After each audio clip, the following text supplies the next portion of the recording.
Man, what's up with the what's up? It's your boy Tyrone Hunter back in the building with another edition of What's Really Good Entertainment. If you've been rocking with the channel, I appreciate you. Stay tuned so I can continue to bring you that fire. If you're just checking in for the first time, make sure you hit the like button on the way in the door. Hit the subscribe button on the way out the door so you can join the squad. You see my title. You know my motto. I'm not going to hold you. Today, as you see, we got on that big screen, we got to the right with the light blue and black checker suit. That's going to be 50 Cent, the notorious Brooklyn stick-up kid, you know. And this is who the rapper 50 Cent got his name from, this notorious stick-up kid. I'm not sure who the individual is in the middle, but the individual on the left with the red shirt on, his name is Ja, if I'm not mistaken. But today we're going to be talking about 50 Cent. The real 50 Cent, well, the original 50 Cent, which is the stick-up kid 50 Cent, as well as the rapper 50 Cent. So if you want to hear more about this, make sure you hit that like and that share button, and make sure you subscribe to the channel for additional content. And stay to the end of the video, because this is going to be one of the best videos you ever heard on this subject. You feel? So, without further ado, let's get right into it. So today, you know, like I said, on the big screen, we got 50 Cent. Notorious stick-up kid from Brooklyn. He died back in 1987. A legendary individual. He was killed by a close friend of his, allegedly, or the individual that was charged and that was sent to prison and sentenced for killing him was a close friend of his, right? And why did 50 Cent, the rap artist 50 Cent, decide to take on his name? Was he trying to say or imply that he's a notorious individual, just like the stick-up kid 50 Cent? Who knows?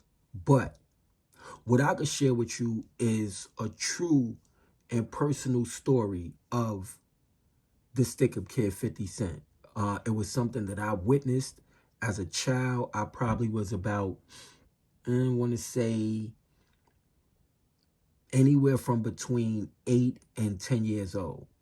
So on this particular day, I was standing in front of my building with a few kids outside, and we was outside playing in the projects, Fort Greene projects.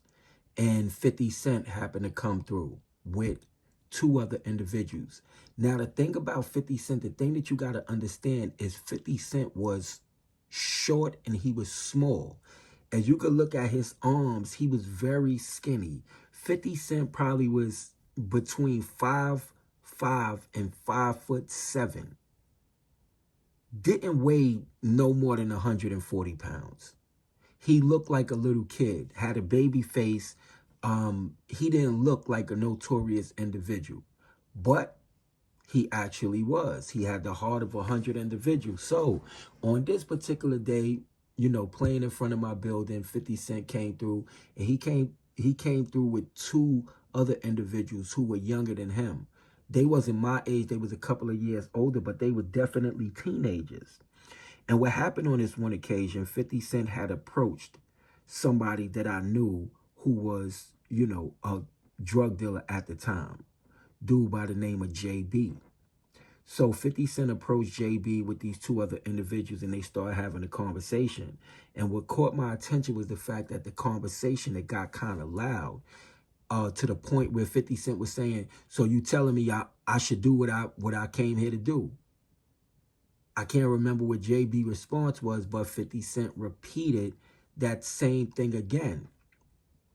As he did, you know, now our attention is trained on him because, you know, of the noise.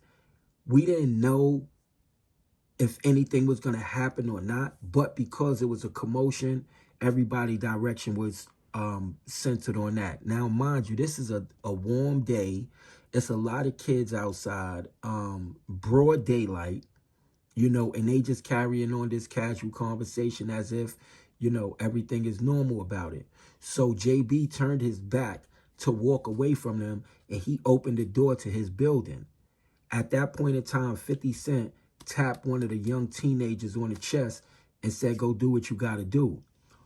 So I saw one of the teenagers pull a gun out of his waist. The other teenager that was with him pulled a gun out of his waist. They start shooting at the door. JB happened to turn his back and see them drawing for their weapons before he ran in the building. He was able to get out his gun, and as they opened the door and start shooting in the building, JB started shooting back out of the building. They ran in the building to chase JB, but, you know, unfortunately they didn't get him. JB actually survived. The two young teenagers, they wound up running through the projects. And 50 Cent just casually walked away as if nothing never happened. So this was the kind of individual that he was. And, you know, growing up in Fort Greene projects at that time, you heard a lot of stories about 50 Cent. Some of the stories you heard was, you know, he one time dressed up like a homeless person, you know, looking all dirty with dirty clothes on, pushing a shopping cart. And he rolled up on some individuals, you know, dug the gun out of the shopping cart and started shooting at them. That was one story, you know, that I heard. Another story I heard, you know, he had dressed up like a female and went to rob some individuals. Another story I heard was he faked his own death, meaning he created a scenario and put out information that, you know, to make people think that he was dead, and went so far as to even have a funeral where people attended the funeral to pay respects to him. And they say he was there, which I'm more inclined to believe that he was there, because the issue became after that he started robbing and going after dudes who didn't come to the funeral to pay their respects to him. So it was kind of a way for him to see who is with him, who is for him, who is against him, who is his enemies. That's another story that I heard, you know, how 50 Cent actually got killed. He got killed by an individual that was close to him, allegedly. This is an individual who was pretty much under 50 Cent wing, who 50 Cent was grooming to be like him. This individual, you know, as rumors state and as speculation state, that he was the only one that knew where 50 Cent lived at that day and time. 50 Cent was at his girlfriend's house in Albany Projects, which is another section in Brooklyn. And the individual went to the house to get 50 Cent, and they left out of the apartment. And as they was walking down the stairs, as his newspaper story goes, the individual shot 50 Cent in the head a couple of times. He fell, shot him again, and then left. So because the female was only able to say that this individual left with 50 Cent, she didn't see the actual killing. No murder weapon was ever recovered. This individual, after serving some time in prison, he wound up getting the case thrown out, and he beat the case. And, you know, he was released back into society. Right now, he's locked up for another crime, you know. So that's how 50 Cent met his demise. Now, the question is, why would the rap artist 50 Cent decide to take on this name and this moniker? I mean, as you look at 50 Cent, you know, with all of the jewelry and the smile, he was a very charismatic individual. Wasn't, you know, a real loud and boisterous individual, but he had a lot of charisma. So maybe that's the reason 50 Cent, you know, took on the moniker. But as we see in terms of what 50 Cent been able to accomplish in the music industry, as well as in the TV industry with shows like Raising Kanan, Power, Ghost, you know, the Power Book series, the BMF series, and to now hear that 50 Cent actually opened up his own film movie and production company in Louisiana. It's a very odd comparison, for 50 Cent to take on that name, but he has his own reasons. And the things that 50 Cent, the artist now, was able to accomplish in terms of the music industry, G Unit record crew, G Unit music label, the things that he was able to accomplish is definitely something that should be acknowledged. He should get his flowers for it, and he's still going. So here's a story where both people got their flowers. 50 Cent, the notorious stick-up kid, got his flowers over his tombstone, while 50 Cent, the rap artist, he got his flowers in terms of his accomplishments. But this is just a pretty much brief profile piece on 50 Cent, as well as the story that I spoke about in regards to, my interaction. And 50 Cent was somebody that I would see on a regular basis, as well as the individual with the red t-shirt named Ja. Those were permanent fixtures in the Fort Greene housing projects.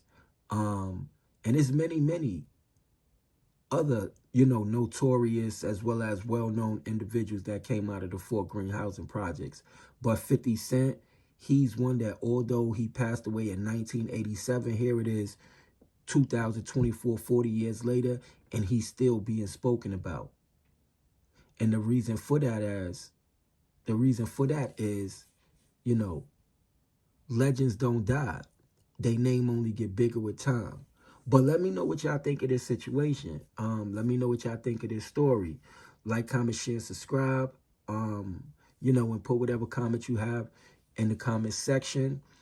I'm going to do more pieces like this where I'm speaking about some of the individuals who were well known and notorious from back in that time frame, which was the Wild Wild West 80s, the cocaine crack epidemic era. If you want to hear more about those stories, let me know in the comment section.